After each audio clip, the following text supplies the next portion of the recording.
paldies Arnoldam Klotiņam. Tas ir muzikologs un mūzikas vēsturnieks pēc būtības, kurš māk ne tikai rakstīt vērtīgas un nozīmīgas grāmatas, bet arī nāk klajā ar vērtīgām idejām. Un viena šāda Arnolda Klotiņa ideja dzīvo kopš 2005. gada, kad svinējām pirmā Latviešu simfoniskā opusa 125. jubileju. Toreiz viss gads saucās Latviešu simfoniskās mūzikas gads, un tam par godu notika arī koncerts, kurā satikās visi Latvijas profesionālie simfoniskie orķestri.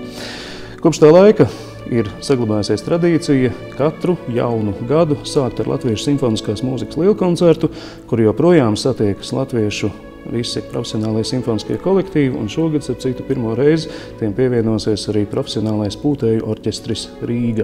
Šajos koncertos mēdz skanēt gan pilnīgi jaunas, nezināmas partitūras, tad ir pirmatskaņojumi, gan arī zināmas un žanrā aprobētas, kā piemēram Emīla Dārziņa melankoliskais valses, kurš šobrīd fonā pavada mūsu sarunu.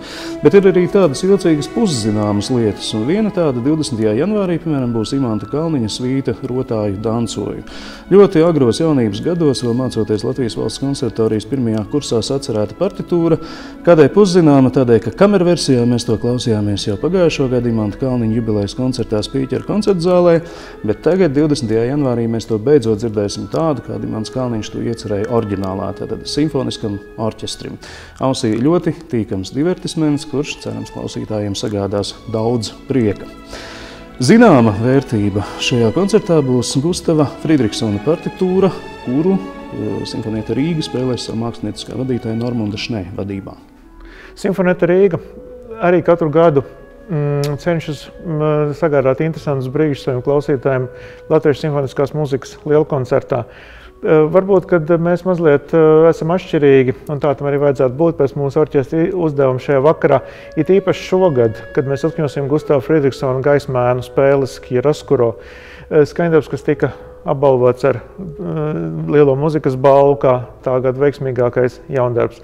Es ceru, ka arī šis otrais atskaņojums piesaistīs daudz klausītāju interesi, prātus un sirdis. Gustava Fridriksona Chiaroscuro ir partitūra salīdzinoši mazākam orķestrim, savukārt lielam orķestrim jaundarbu ir radījusi Ilona Breģe. Tas ir kārtējais opus viņas iecerētajā ciklā, kurā virknējas tā sauktie Rīgas koncerti. Tā ir gan Ilonas Breģes visiem labi zināmā interese par Rīgas mūzikas vēsturi, gan arī tā ir tāda kā atsauce uz mūsdienu dinamisko ikdienu, par kuru Ilona Breģe arī māk runāt cilvēkiem, manuprāt, ļoti uztveramā simfoniskā valodā.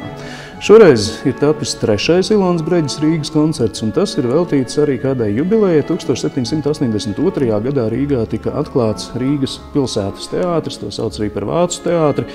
Un kādēļ tas mums ir sevišķi nozīmīgs, un domāju, nevienam nav noslēpums, ka tieši šajā teātrī dažus gadus 19. gadsimta pirmajā pusē vadīja Rihards Vāgners. Ne tikai vadīja, bet arī strādāja tur. Tādas ir Vāgnera pēdas Rīgas sejā, savukārt Ilona Breģe iemūžina šo Rīgas pilsētas teātri kā tādu, un tad mēs viņas 3. Rīgas koncertā ceram sagaidīt tikšanos ar 18. gadsimta beigām raksturīgiem mūzikas žanriem, protams, arī ne bez atsauces uz mūsdienām. Šo Ilonas Breģes Rīgas koncertu atskaņos 2 solisti, Normunds Šnē un Guna Āboltiņa, un Latvijas Nacionālās operas orķestri diriģēs Andris Poga. 20. janvāra koncerta otrā daļa visā pilnībā būs diriģenta Mārtiņa Ozoliņa ziņā.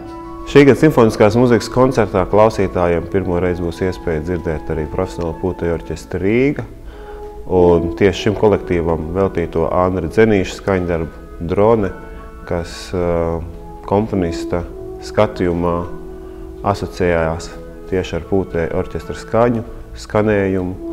Šis skaņdarbs asociējas varbūt ar tādu pilsētas ostināto, ar tādu fabriku dūkoņu sanēšanu, kas varbūt tas ir tas fons, uz kur rodas muzika. Kristofs Petersons savu jaundarbu Ligēju rakstījis solo klarnetei ar simfonisko orķestri. Un šī gadījumā tas būs Guntis Kuzma un Latvijas Nacionālais simfoniskais orķestris. Mūzikas pamatā ir Edgara Po novele Ligēja, kuras vēstījums pārlikts muzikā, izmantojot pašu Edgara Po tekstu, katram angļu alfabēta burtam sameklējot atbilstošu skaņu muzikā, tādējādi veidojot šo te muzikas audumu, ko izdzīvo Guntis Kuzma savā solo partijā.